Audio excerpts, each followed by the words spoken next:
I think this is the first time in a lot of our lives where we have to actively try to be social. Yeah. You know, a lot of the other times we were just kind of forced into social situations, going to a workplace, going to school, etc.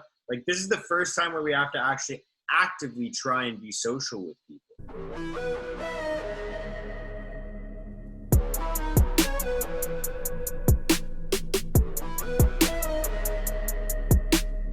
Welcome to another episode of Hey Mark, the podcast where I, Mark, get to talk about the challenges that we face, whether that's in regards to your physical health, your mental health, your personal life, your work life, any entrepreneurial stuff you're going through. And a lot of the times I get to talk to other people as well and hear about their perspectives, the challenges they've faced, and kind of the ways that that's kind of helped shape them into the people that they are today. So I have had the chance to speak with Zack before. You've heard him before on my show. You've heard me before on his show, Plaid Jacket Philosopher. But we're going to chat again today, basically just starting off the new year, starting it off and just kind of chatting about different plans that we might have for this year or a review of last year. I don't really have anything prepared for this one. I don't know if you do, but Zack, why don't you just tell people like where they can find you, what you're all about? Yeah, sounds good. Thanks for the intro. Like you said, my name's Zack. I met Mark at a job site, a construction site that we both work at. I'm an electrician. He's a framer. But it was kind of cool because I found out pretty quick that he had a podcast. If you know Mark, you know he likes to talk. So he was talking about his podcast, and he kind of really lit a fire under my ass to start my own one up. And it's been a lot of fun. It's probably my bright spot, you know, apart from I had a child who was born 4 days before our local lockdown, but it's one of my bright spots of 2020 is starting a podcast. And I wouldn't have had the kind of the guts to do it if it wasn't for Mark kind of kicking me in that direction. So, thank you. That was a lot. Thanks to you. Dude, it's really sick. And I've seen like your podcast, there's certain aspects of it that are growing much faster than mine. And I think like, dude, you got a really good direction going with yours. And I just really like the topics that you get to talk about, man. I got to congratulate you. I really like your podcast. Thanks, man. And like I said, like a lot of my motivation and inspiration came from just talking to you, and especially the idea of not really worrying about what other people will think or, you know, whatever naysayers or whatever kind of obstacles you're going to face that way. I mean, I think you've kind of expressed it as well, but I can get self-conscious at times. A lot of it's, you know, about speaking your mind and opening up a little bit. It's not always the most comfortable thing to do, but it's, so that's been kind of the biggest obstacle, but I'm working my way through it, you know, day by day. That's sick, man. What did you find like was the most difficult part about just getting started? And like, I guess, how have you dealt with that?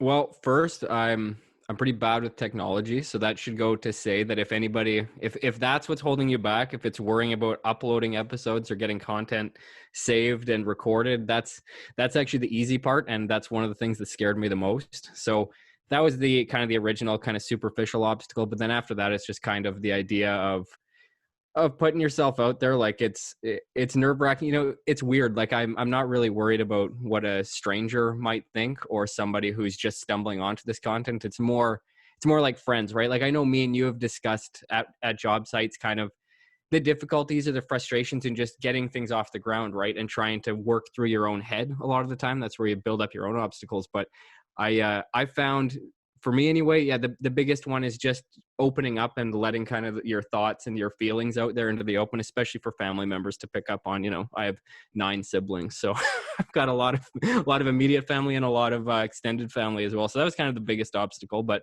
now it's just it's trying to stay consistent. I think that's the key to any kind of growth in anything. And it's kind of, if I know that we kind of share the same idea, but I'm not a huge believer in New Year's resolutions, but in at least setting goals that are obtainable and you can kind of compound and grow with them. So that's kind of the basis for me going forward, is just trying to stay consistent with the podcast and to try to see some consistent growth. That's about it.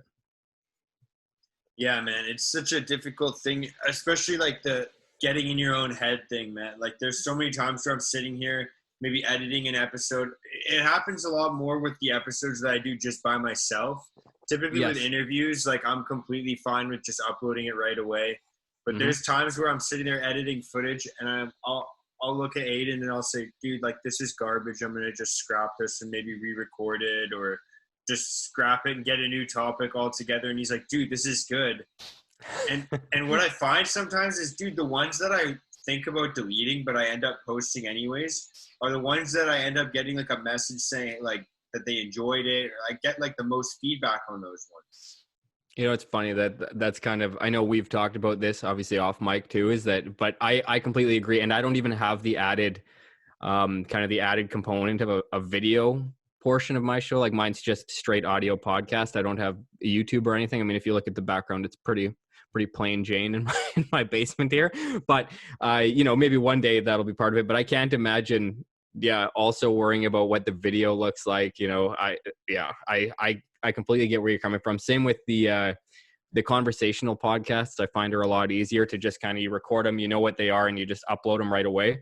When it comes to the solo ones, I find, at least myself, like I'll trip on more words than if I'm having a conversation. So there's a lot of editing that part out, and that's all kind of part of the learning process. I'm enjoying it. I don't know about you as well, but I find me anyway, in my first one that I did, I think I recorded for a maximum of 35 seconds at a time. You can't really hear it too much in the episode, but it was so stitched together because I just kept, like, I'd forget to breathe while I was on the mic. So I just yammer off 100 words and then be like, trying to catch my breath. But it was, it's all part of a learning curve, but I'm with you. I find the solo episodes are kind of the most difficult, the ones where you kind of get in your own way.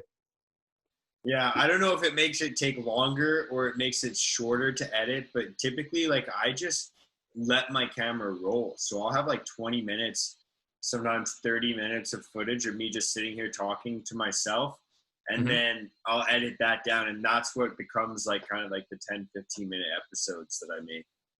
That's such a better idea. And I mean, even just to the audio component, I think that would be, I might try that instead next time, because now, like the way it is now, I'll hit like record, pause, you know, like to try to gather my thoughts. But I think it might be a better idea to just let it roll and then chop it all out after, because you're right. I think it's probably the same amount of time either way.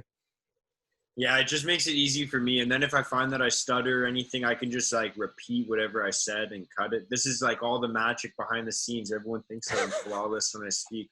No, I stumble over my words. I'd say it's kind of equal between when I'm doing an interview or when I'm by myself. I just find that I don't have to like fill empty space as much when I'm by myself, because I can just cut out the empty space. I find like when I stutter in interviews, it's a lot more obvious. Oh yeah, that can be frustrating. I hate it if you get asked a question, and for me, for whatever reason, I always stumble on the word cliche. I don't know if you listen through a couple of my last interviews, I keep stumbling over the word cliche. I actually have it written above my desk now so that I don't forget it, because I would just be like, what's an overused term? But I completely agree with you. And so how have you found that? Like, you've been doing, is it tricky to, sorry, this episode might just turn into a kind of behind the curtain of what a podcast is, but what kind of thing are you really focusing on in the new year? Is it different guests? Is it, obviously growth is kind of always on the back of your mind, but what are you kind of focusing on this year? Are there any certain type of guests that you'd like to draw in or have conversations with? You know, with the interviews, I'm actually pretty happy with how they're going. I'd like to just get some in person, like the second that lockdown and restrictions kind of relinquish their hold on us and we can get some people over here, I'd be more than happy to just start pumping through a bunch of interviews where even if like Aiden's sitting with us on the couch and me and the guests and Aiden can just kind of chat with everybody, I think that would be really sick. So like in terms of my interviews, I think that this is like as good as it can get right now, which I'm not gonna lie is really sick. I really enjoy it. Yeah. I think I might dial, like in terms of goals, I might dial my like solo episodes a little bit in a different direction, just to be a bit more, not like bloggy or vloggy, but just to be a little bit more in depth and in action, like almost like an in action report type of thing. Yep. Just because a lot of the things I talk about are actually putting in the work to feeling better, whether that's like in your mental health realm, or if that's in your fitness goals, or if that's in any goals that you might have. It's just getting to work and actually putting in the work. And so I'd like to get a lot more footage of me actually putting in the work, as opposed to just like talking about it, so people can see what I actually do, like kind of on a daily basis. A little bit more authentic, I feel like. Yeah, well, and that's one thing that I like about what a lot of your podcasts, kind of the message behind it or the underlying tone of it, is just that the idea that you can kind of work towards it. I mean, I think both of us have a lot of the same kind of people that we look up to in kind of social media and just in philosophy in general. And so I really like that message that you kind of put forward. And I think it would be cool to kind of see behind the scenes. Like, I know you're a maniac when it comes to getting up really early and running. I'm kind of the same way. Like lately I've been trying to find a balance between reading in the morning or working out, because that's kind of my only time that I have to myself. So I've got about 90 minutes that I can either slot into kind of health related things or into reading, which I'm really enjoying right now. So it's tricky, but I can relate to you a lot in that sense, in that you have to have kind of that me time set aside. And I know we're in different areas when it comes to kids. I mean, I have 4 kids, a wife, and so yeah, like even for setting up the timing for this podcast, it's kind of like shooting by the hip a little bit, trying to find a time when it'll work. But I appreciate for you squeezing me in, and it's yeah, it's interesting. I think one thing that I really like about your message is you have to kind of find your driver, your why behind it, and then set aside time for it, which is oftentimes the trickiest part of it, right? Is just actually finding a time to get it done. But yeah, that's super interesting. And that's something I think that people would probably like to see as more behind the scenes.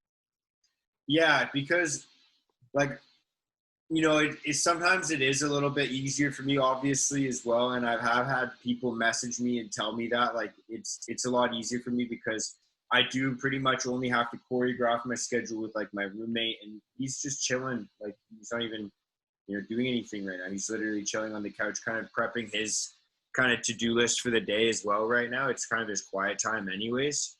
But I could only imagine, like, with 4 kids and a wife, trying to time all these different things, especially if you're wanting to make some growth like somewhere else in your life, and you have to set that time aside, whether that is like fitness and health, or if it's wanting to do some reading, or if you wanted to do some research on, you know, investing or whatever it is. Like, Yeah, I could imagine it gets a lot more difficult, but that's kind of why the philosophy behind it is so important, because life doesn't stop. That's no. the reason, like, you have to kind of undertake as much responsibility as you can, because, you know, one day I'm going to be in the position where I have, you know, a couple kids, a partner. And if I don't train myself now to create time for myself, it's not going to happen later on in life. Like, that's why I find that value so important. Yeah, I completely agree. And I mean, another thing too that's kind of cool to keep in mind is, even if you have people who are talking about how, oh, you know, you have it easier, it's just you, like, you can set aside time for this. Like, you know what? I mean, it's an audience for, you know, you have varying audience members, right? So, I mean, like, just because somebody might look at your setup and think it's unrealistic, I mean, there's a lot of people out there who need that kind of motivation, who may be in the same boat as you, but just haven't kind of figured out how to get traction to really dig their feet in and get going. So I think that's an awesome message. I mean, whether or not you have a lot of time to do it or not, I mean, you don't have a lot of time either. I mean, you're working, you're doing whatever else. Like, it's setting aside that time, right? It's not easy. And I think that's one thing that could be really kind of good to keep in the back of our mind heading into 2021. I mean, I know at least here with the lockdowns, now they're talking about this second strain from the UK and then a third strain from Africa. I mean, who knows, right? So I'm just, a lot of the time we're probably going to have to dig pretty deep and kind of going to look inward. I mean, I'm reading, actually, this is a book you would love. It's by, who is it? It's upstairs right now. But anyway, it's called Man's Search for Meaning by Viktor Frankl. That's who it is. And he was an Auschwitz survivor. Book, man. Oh, you've read it? Okay. So I'm going through it for the first time. It's amazing. But really good book. Yeah. And he quotes Nietzsche and saying that, I'm going to butcher this, but anybody who so if you have a why, then you can face any how in life. And that's really, like, I picked it up and started reading it on New Year's Eve, December 31st. So it's been a good kind of pivot point for me heading into the new year. But I think that's something that a lot of people could really use to keep in mind. As long as you find that driver, that reason why you're going towards whatever goal you're going to, then it makes the outside noise a lot easier to tolerate. Yeah, man. And without like ruining that book for anybody that's like thinking about reading it or hasn't read it yet, like what part are you at? What do you like about it? I want to know about that because that was Well, a oh, huge transitioning book for me in terms of mindset. yeah, and I think it is like right now so the way the book's set up is kind of the first 60% of it is documenting his time in the various concentration camps and observances he had. And but then the second half is kind of his analytical breakdown once he got out of it, as far as I can understand anyway. I'm probably about 60% of the way through that first half of the book, through his trip through all the different concentration camps. And it's, man, like reading it and the way that he kind of analyzes it once he's out of the situation, it's crazy that he has that kind of clarity, because the stuff that they're going through, I mean, it's brutal. It makes today look like a cakewalk, you know. Not that we don't have our own set of challenges. I'm not trying to downplay that at all, but it's incredible kind of the outlook on life that he had and the meaning that he was able to pull from it, despite going through what is arguably the most heinous situation we've ever known in humanity, right? And I know that you kind of like reading up on history and everything too, and it's something I'm obsessed with. It's something I may actually end up doing in my podcast, because I'm trying to, you know, think of different ideas, different things to do, and start to do kind of book reviews or whatever, because it's something that I find a lot of value in. And maybe other people, if they don't have the time to read it, they could at least get kind of a Cliff Notes version of it through the podcast anyway. Yeah, and you could easily relate, especially books like that, to what working in the working class is like, because Mm-hmm. that book, they speak about suffering and pushing through suffering, and like you said, like a lot of what they speak about is the purpose, the why behind what you're doing, right? And Yeah. that book actually was recommended to me by a psychologist of mine. Oh, really? And yeah, and it was really sick because when I first met him, I knew this was the guy that I really, really needed in my life, because when the first time I met him, we didn't talk much about medication whatsoever. He kind of asked me about what medication I've used in the past in terms of like antidepressants and anti-anxiety. And I told him, and then I told him pretty bluntly as well, that I'm not really interested in trying any more medications. I had a lot of like pretty terrible side effects for them. Mm-hmm. That's my little disclaimer for people. If your doctor's giving you medication, take it, but have an honest conversation with them. If you're having bad side effects, then talk to them about that as well. But that being said, when I met this guy, I talked to him about that, and he was like, well, how about we talk about maybe some of the habits that you have, all these different things. We talked about, you know, my health, what I do on a day-to-day basis in terms of fitness and nutrition, and my relationships in my life. And he started asking me about, like, well, what kind of books are you reading? And I was like, oh, I'm not reading anything. And he's like, you don't read at all? And I was like, no, never. I suck at reading. And so that was the first book he recommended to me. He gave me 2 other book recommendations, but he's like, start with this one because it's a small book. It's a pretty easy read. Like, you'll be able to flip through it pretty quick. And that book was what turned me on to reading. And that was a couple years back. And ever since, I haven't turned back. That book was like instrumental in forming a mindset that I have now.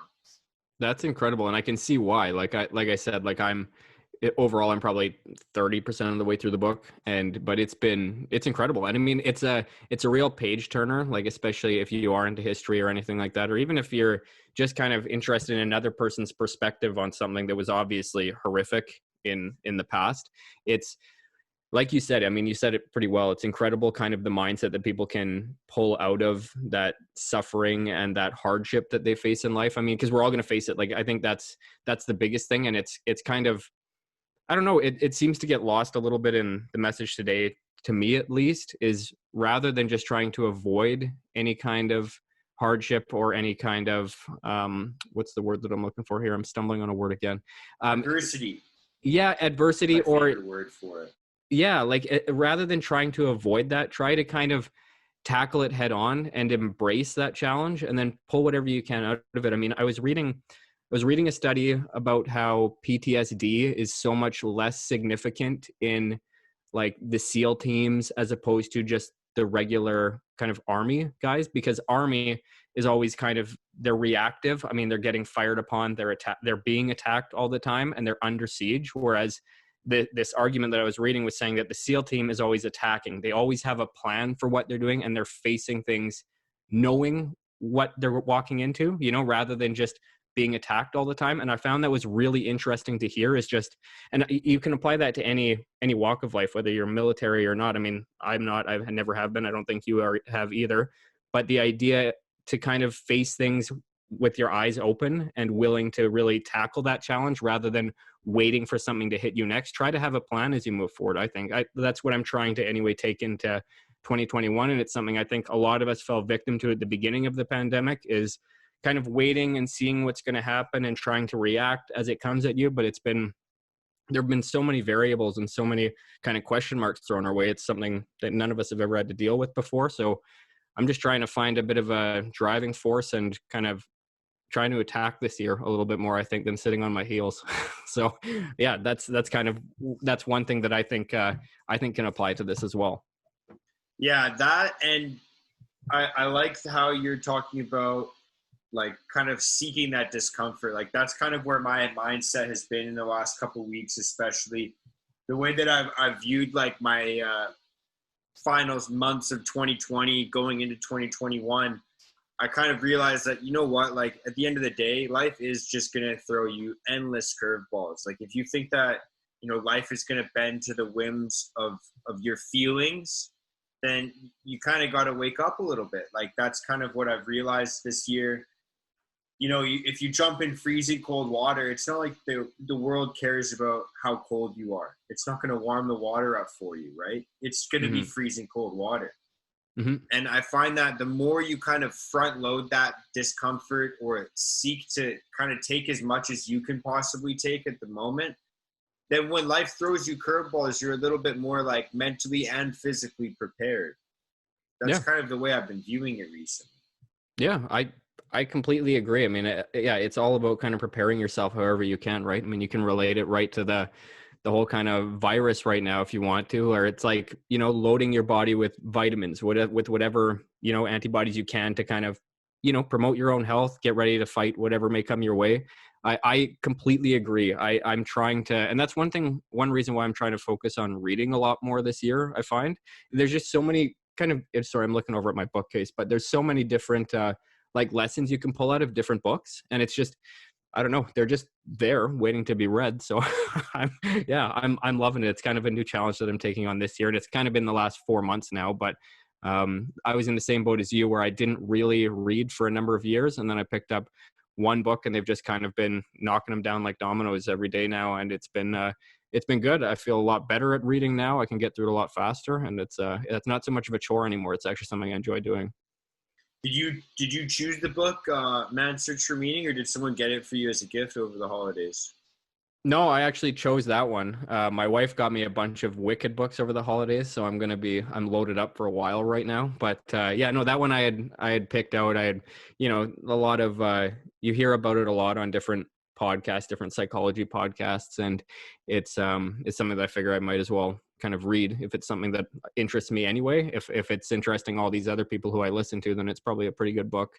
And like, I think it's, even in Frankl's own words, in his foreword, he talks about how it's interesting that a book that's titled Man's Search for Meaning is still so relevant today, because it's something that we've never figured out. Like, it's not something that we've mastered. So that title itself kind of draws all people in from all different walks of life. I mean, everybody's got their own struggles, and it's trying to find that meaning or that driving force for you. I think that book should be read by anybody. I mean, I would have loved to have read that book even in grade school and grade 12 or whatever, kind of as you're getting ready to face the real world, quote unquote, after high school. But I just think it's so interesting. It's such a good message to anybody out there, really.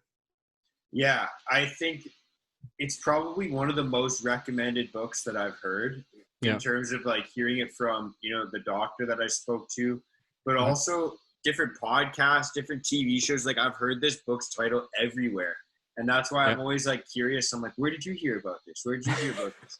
But I think like if you're interested in history, psychology, or philosophy, this book is going to like kind of crank your gears a little bit. It's pretty solid, man. I don't know if I would have grasped the same value from it if I was a teenager and I had read the book, just because. That's a good point. I think that I had to be in a spot that, for me at least, where I was looking for meaning. And then I read that and I was like, oh, you'll kind of see once you complete the book what I'm speaking about. But when he starts to speak about his logos, you'll understand what I'm talking about.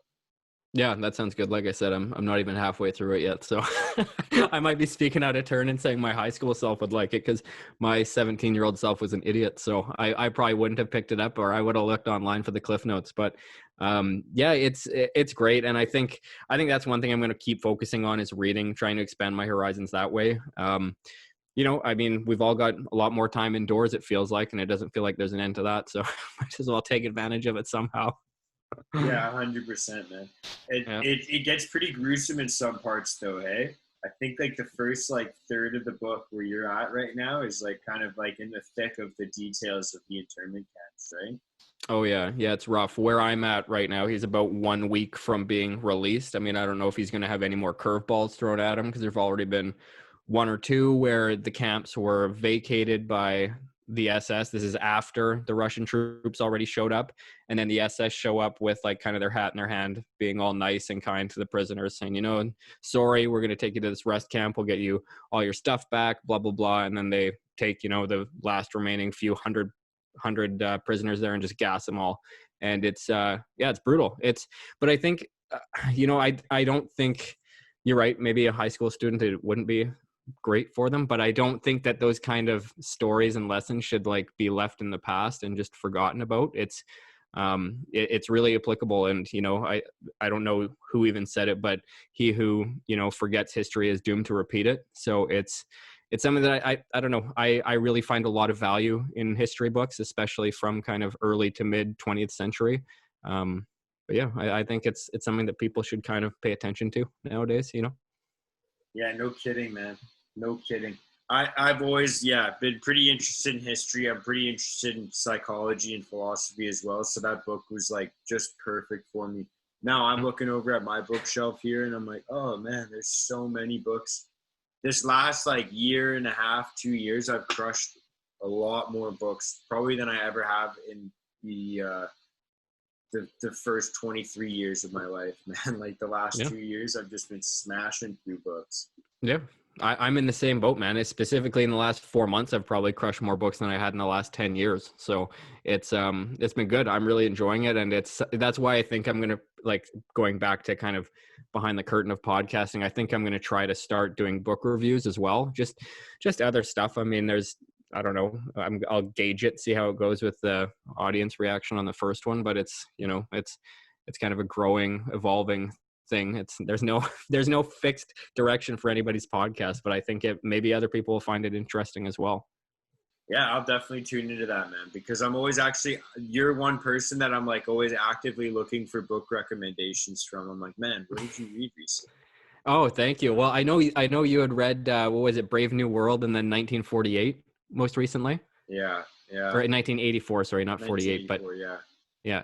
Yeah, that's awesome. Those two are amazing. Like, and I figured that you would like them, especially 1984, just because it's, you know, it gets into the technology a little bit more, I think, of like the in-house everything. I mean, anybody who hasn't read 1984 probably should. It's a great, like, it's a literary classic. It's by George Orwell. It's amazing. But I'm glad that you enjoyed it as much as I thought you would, because yeah, I figured if I fell flat on that recommendation, you'd never listen to me again.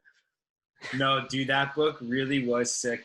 And the ending for that book, I don't want to ruin it for anybody that hasn't read it yet, but the ending for that book, like the last like couple lines is like the craziest. I was just like stunned. I was like, are you serious? That's how it ends? Yeah, they're great. I mean, and even looking back at Brave New World, that book was written in what, 32, something around there. It was about 90 years old, and for how applicable it is nowadays, being nearly a century old, is incredible, man. Like it's so cool. I'm loving reading. I'm at the kind of threat of sounding like more than a nerd already. Like, I'm loving reading again. I think it's good. It's fun to get back into. It's helped my vocabulary. It's helped just my attention span. I found like it's kind of gotten its tentacles into different areas of my life, right? And I feel that it's good that being able to focus on something that isn't kind of flashing bright lights at you all the time is it's different, and I'm really enjoying it. I think a lot of people could benefit from that kind of thing again too. Man, actually, you know what? On the topic of being a nerd, I'm gonna like this is kind of a big subject change right now, but I'm just gonna say Yep. this, man. I find like that people that nerd out over things, like quote unquote, are nerds about things, are Mhm. like the people that are actually of substance. Like they're actually the coolest people because you know, like you always get those. Like I don't know if you've had experience with this, but like you get like those guys maybe that you work with that like either don't give a shit about what they do on a daily basis or they act like they don't give a shit about what they do on a daily basis. And then Yeah. there's kind of guys like I've noticed that you're kind of like this, I'm kind of like this, and the guys that we typically work with are kind of like this, where they're genuinely interested and they're passionate about what they do. They're like trying to figure out different puzzles and they almost nerd out over their work, right?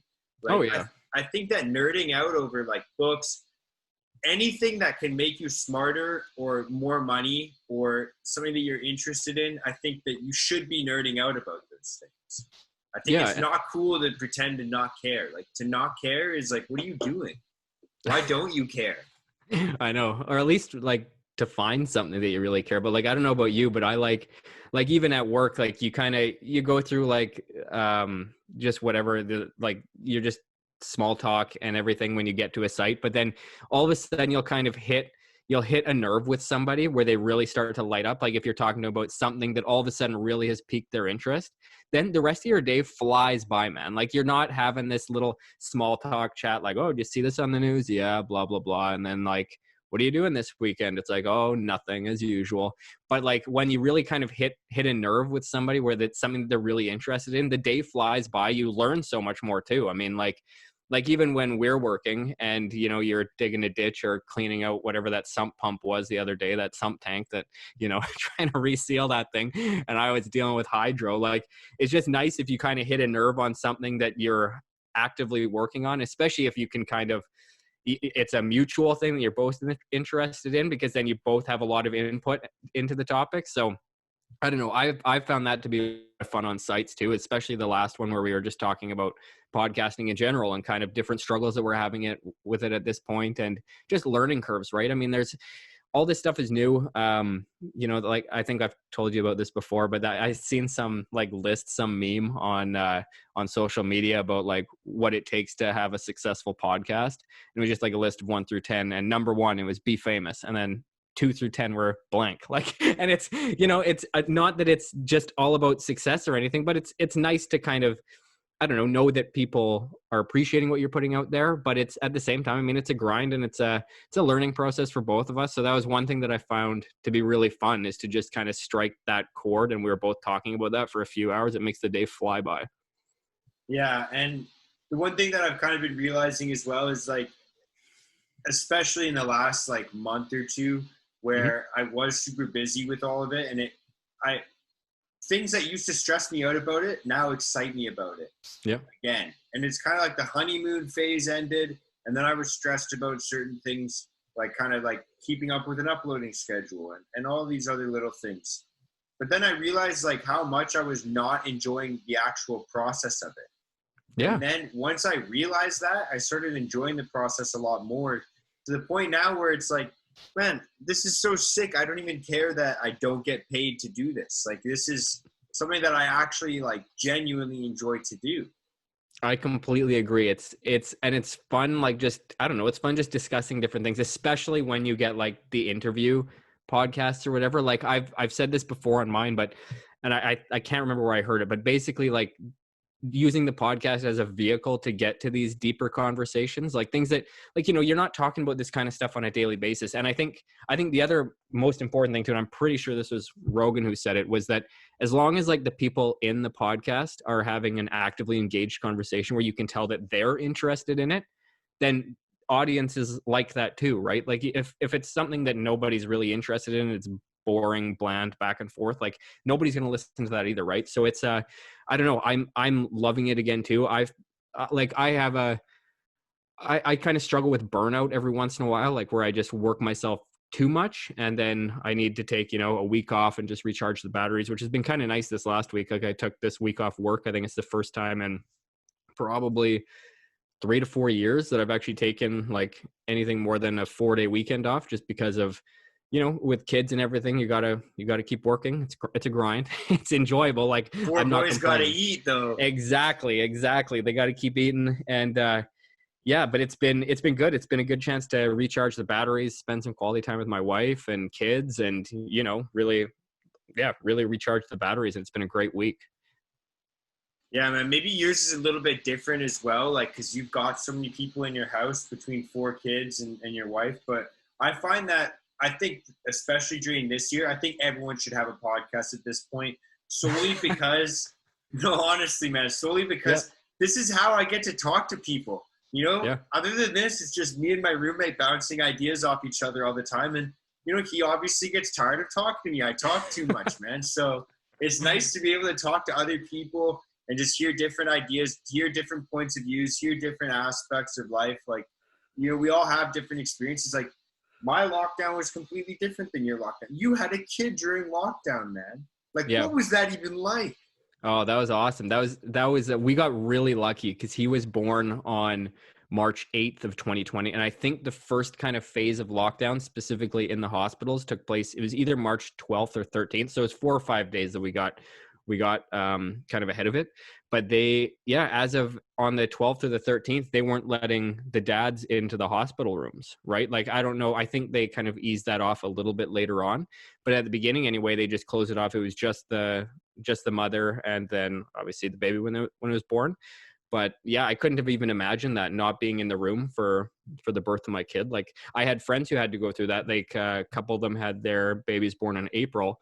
And yeah, the dad wasn't able to be there, basically dropped his wife off there when she started to go in labor, kind of waited around. But he couldn't go in that room until she was discharged. So it was, it was a crazy experience. And it's something that I think it honestly was probably a good thing in the way that it kind of kept my mind off of the lockdown for a lot of it, because, everything, when you have a newborn, I mean, for the first, 8 to 10 weeks, you're getting maybe 4 hours of sleep a night. And I'm the lucky one. Like, my wife was sleeping way less than me. So I'm not complaining at 4 hours a night, but you don't really have anything else that you're focusing on. You don't have time to worry about anything else. So for the first probably 3 months of the lockdown, it was just a blur to me because it's that newborn phase. And then after the fact, then you start to look around, you're like, oh, stuff's different. Like, but it's really like coming out of kind of this haze, but it was good. It's interesting. And like I said, like, having the 4 kids around the house, I mean, I wouldn't say I'm used to what's going on, but I'm pretty used to not having a lot of time to kind of socialize. A lot of my time is spent at home. So from that aspect, I'm not missing out on a ton of it. It's more the nerves of being able to provide for them and everything, right? Like, that's kind of the biggest stressor that comes along with any of these rolling lockdowns, and kind of when they deem some people's work essential, others non-essential. But I mean, all of it's putting food on your table. So to me, that's pretty essential. That's kind of the basis of being an essential job. So as long as I can keep putting food on the table and a roof over their head, then I'm content. But at the same time, it's it's going to be a different year, and hopefully we can kind of start to step out of it early in this year.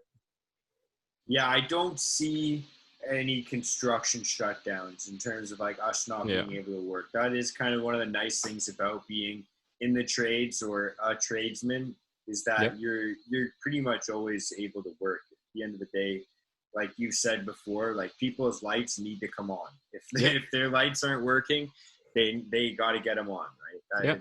At the end of the day. So what, like, out of this whole like lockdown, now that we're going into 2021, we're done with 2020. What was like your biggest takeaway from the year 2020? Like, how are you going to, I guess, implement that into the way that you act or behave or think this year? I don't know. I mean, I think a lot of it's trying to be pretty compassionate. Like, I think that's one thing that I think a lot of people have kind of taken out of this is, everybody's in a different situation, clearly. Like, I consider myself pretty lucky that my job hasn't been impacted up to this point, and that I've been able to provide for my family. I mean, we aren't living in excess by any means. It's not like we had some big vacation that was planned for this year that we can't go on. We don't do vacations every year or anything like that. But we've been fairly, we've been lucky that way. And that's kind of the way I've been kind of approaching it. And that's what I'm trying to, I mean, a lot of the thing that worries me the most is just the idea of all these tip lines and people kind of turning on their neighbors and stuff. So I'm just trying to be compassionate, trying to keep in mind that everybody has their own situation that they're in, and, you know, being respectful of that, and yeah, just trying to extend kind of the same common courtesies that I'd hope to receive from people out to others as well. How about you? Like, what are you trying to take forward into 2021 that you've learned out of this year? I think you kind of nailed it with just being a little bit more, not just like compassionate, but also grateful as well. Yeah, Like blessed feeling. I like the fact that you're like, man, I feel lucky. Like I feel kind of blessed that way. I feel like we weren't hit that hard. I feel like that's the mindset that I've kind of taken as well from 2020 moving into 2021. I feel like there's just so many of us that are kind of in the same boat as you and I, where we have noticed and been able to witness the fact that we are super blessed, the fact that we are super grateful. Maybe you are like fortunate enough to continue to work, and maybe you're not, and you're able to, you know, maybe transition jobs into a new career, or you've gotten some support from the government, or you've gotten some support from family members or friends. But like at the end of the day, it's kind of interesting to see that though there are like kind of these tip lines that you can start snitching on your neighbors, mm-hmm. there is a lot of kind of camaraderie within society as well this year, I find. Totally. There's a lot of, as much division as there is, and that's kind of something that I've complained a lot about in the past with how divided our community was in terms of just kind of like everything was super polarizing in 2020. Yeah. I'm a lot more open-minded to listening to other people's opinions at this point than I was at you know, this time last year.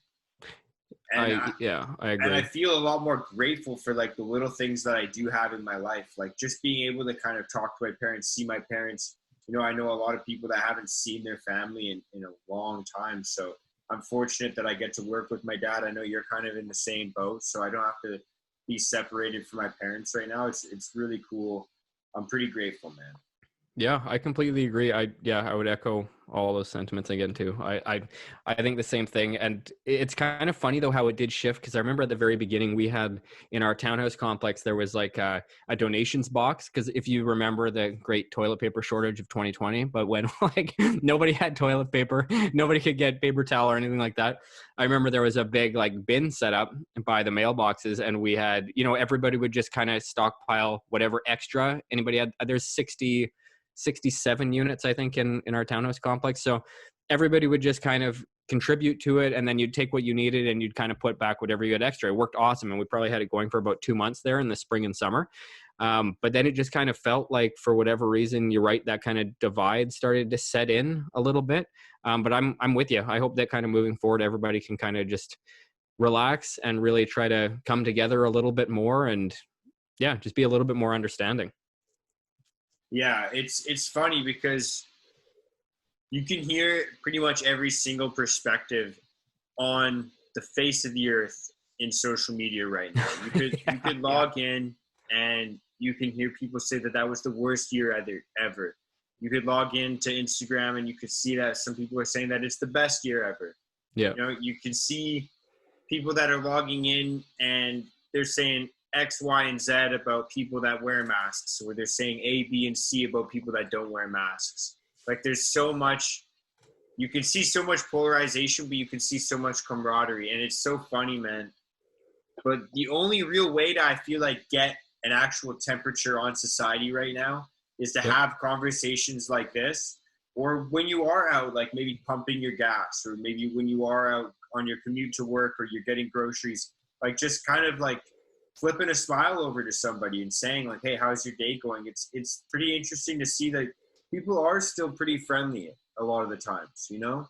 Oh yeah, it's just a matter of putting a face to it, you know? Like, I know that you like to have your guests close out your show. Yes, I do listen to all of your episodes. So I do have to get running, so I'll probably just kind of roll this into my closing thoughts. But like that's one thing that I know I've talked about with other people as well, and I feel really strongly about, is it's just when you're talking to somebody online, I mean, you'll say the most heinous shit to somebody, stuff that you would never say in person, or even in a podcast like this. Like, we're not side by side, but I'm talking to you, I can see you through the computer screen, right? So it is way more personable that way. And it's just, I don't know, I think if there's anything we could kind of take from this and move forward, it's maybe, pump the brakes a little bit with social media. And like you said, just talk to people, whether it be in person or in small groups or, through video chat like this, but you can really make a connection and you're not just kind of, yelling at somebody through your computer screen and you can't pick up on any kind of subtleties or nuances. You don't know anything about them. Like, yeah, the most frustrating part, it just feels like, is if somebody online kind of learns one idea that you have or one perspective that you take, they'll attribute all this other stuff to you. And it's like, well, no, that's not me. Like I'm a fully formed person. I have opinions on different things, but it's, you're never going to get to know that through a computer screen. So I think you're right, more face-to-face time, even through screen like this, because it's obviously tricky with the lockdowns and everything, but it's good to kind of put a face to the people we're talking to again and really try to build up those personal connections as best we can. Yeah, and to actively, like, I think this is the first time in a lot of our lives where we have to actively try to be social. Yeah. A lot of the other times we were just kind of forced into social situations, going to a workplace, going to school, etc. Like, this is the first time where we have to actually actively try and be social with people. Yeah, and I'm sure you kind of share the same sentiment, but you're looking forward to even like an extended family get together. Like I used to dread them, right? I used to dread a family reunion, and now I cannot wait to have one, to have a big one all together again. Yeah, or like work meetings, or like all the boys show up at the job site kind of deal. Like just little things like that. Like I'm excited for a busy gym, like I'm excited just to see all my buddies in the gym again. Yeah, that's awesome. I agree. And I think kind of changing our perspective on it, I think it could be really good moving forward, kind of as things do open up again. I think a lot of us, if we kind of take an honest look at it, have gained a lot of gratitude for things that we used to take for granted. And I think it's just going to be great moving forward. I'm really looking forward to basically like the first few months after all this stuff is lifted. I think it's going to be awesome. I'm hoping that it's in the summer. I can just picture Yes. going to Kitts Beach. I can picture, hitting all the little restaurants around that area, those patios. I think that's going to be a pretty bumping spot the second they start opening up Vancouver, man. Hell yeah. Like it's going to be awesome. I can't wait. It's just, yeah, I guess it's just being patient till that gets here and trying to be positive until we do get there. Even last summer, actually, when we were working in Kitts at the place that we were working at when I met you, after work every single day, I was jetting off to the beach. And even though the restrictions were on, they were kind of light. And so we were able to just go and chill at the beach. But the second those restrictions all get lifted and people start easing up a little bit more, I feel like that's going to be so much more fun, man. Oh yeah, I can't wait until nobody has like the kind of stress hanging over their heads about what's going on or anything like that. I cannot wait. I think it's going to be, like I said, like for me, it's a little bit different with the kids and everything. So for them, I just can't wait to, get together with all their cousins again, get together with my cousins. And it's going to be a blast. Like, so I'm kind of keeping that goal ahead of me anyway, and trying to orient myself to that as we move through this year. Beautiful, man. Well, out of respect for your time, I know you got a jet pretty quick. I don't like to do my own outros. You kind of already did give your little sentiment, but if you want to throw in one more little spiel of positivity, motivation, inspiration, whatever it is, and just tell people where they can find you, what kinds of things you talk about, man. Awesome. Thank you very much. And thanks for having me on once again. I know that my schedule is a little bit tricky to track down sometimes. So thank you for being flexible.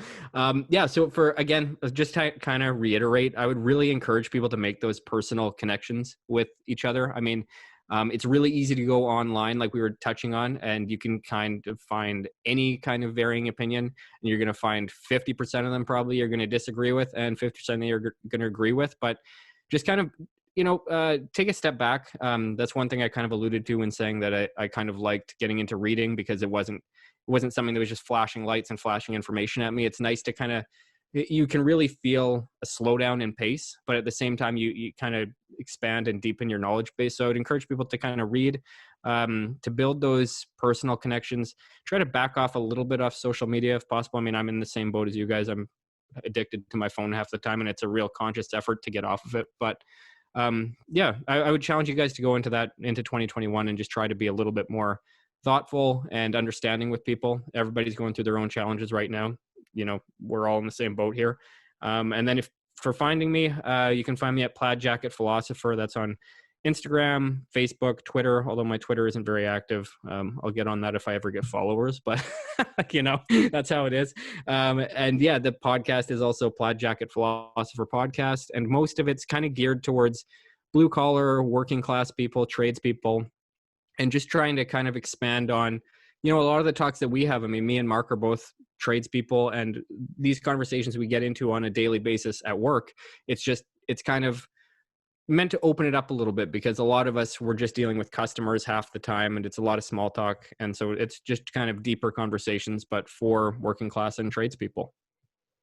That's sick, man. Well, thank you so much. It's been a pleasure and an honor having you on again, being able to talk to you. And I'm glad that you had a good holiday, little week there, a little bit of time off and time to spend with your family and your wife, man. I'm really happy for you, man. Congratulations. Likewise, man. And yeah, thanks for having me on. We'll have to do this on my show shortly. Yeah, you guys will have to tune into the Plaid Jacket Philosopher podcast, because I'm going to be on there ASAP. We're going to figure it out this week, and then I'll let you guys know on Instagram and social media, all right? So thank you so much for everybody that listened to this. Thank you, Zach. Peace out. Have a good day. Have a good week. Have a good month and a good year. Go out and kill it. Peace out.